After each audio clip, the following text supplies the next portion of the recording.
Love this cup. Thank you. For me, it's worse. I'm in the Portugal and the middle of the Atlantic Ocean. Yeah. Highly recommend. So what are we doing without her? I don't know. I don't know. Okay. I thought we were waiting for Elaine.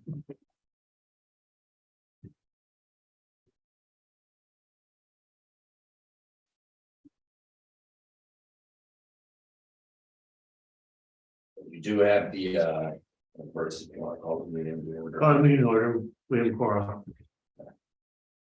You have John Latnition, Ray Lockwood, and Herb Marshall are all present. The full 2022 audit report is in your full board meeting packet there.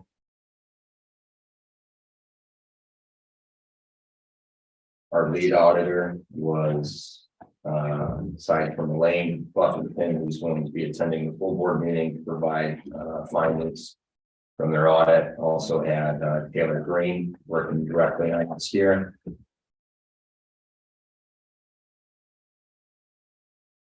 There were two issues noted through the audit process here, which I prepared management responses for. There at the end of the audit. First one being that they're actually both related here is misstatement of expenses and receivables being recorded.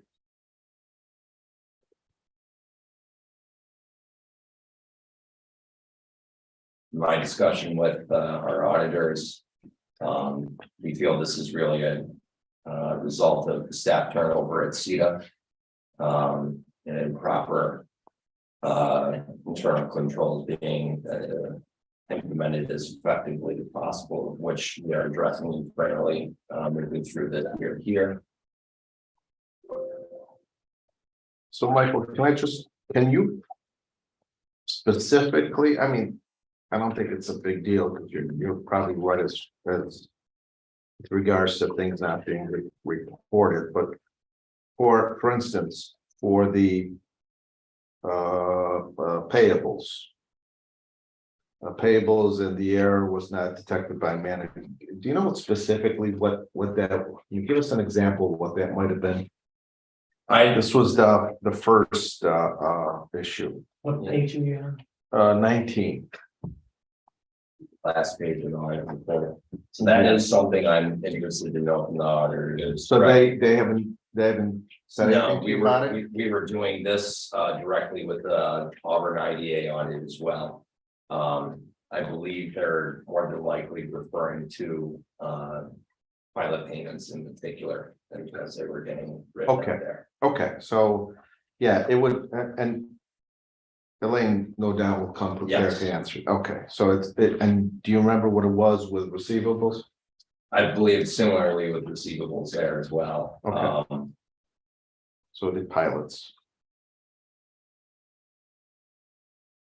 Yeah, I do remember there was a short time, but that was during our a lot of staff turnover at that time, so. And as I have shared with this body over the last month, is that Christine Martinsky has since left our firm, but we have also replaced that position with pretty well seasoned candidate.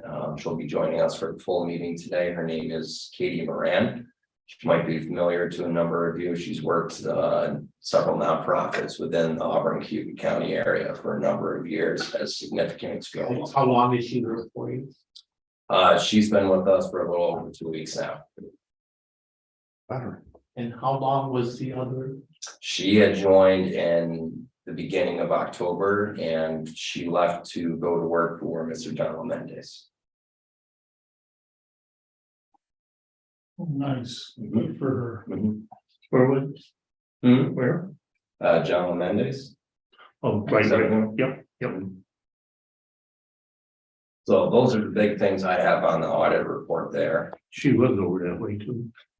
She was working for his local office here for a couple of weeks and then going up that way.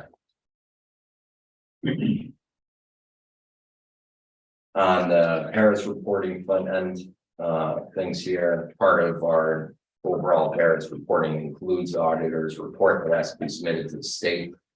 I think we have one outstanding annual report to be received. I'll have all of that information submitted by either end of this week or the beginning of early next week. Once it's all prepared for submission, I will share it with the full board and advise of any issues. I don't imagine any at this time.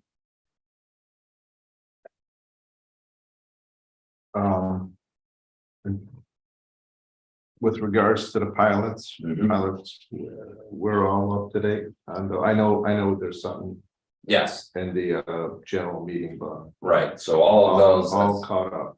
Nobody else. Not to my knowledge, that was one of the items I picked up after Christine left. It was making sure all those private payments got out the door to the appropriate municipalities.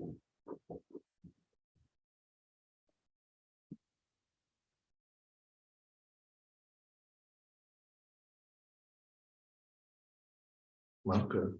That's everything I have. Question? I move to adjourn. Second. Favor? Aye. You're still in that beautiful town of Macon, I am, and that brick house still there? that brick house is still there. That's not mine though.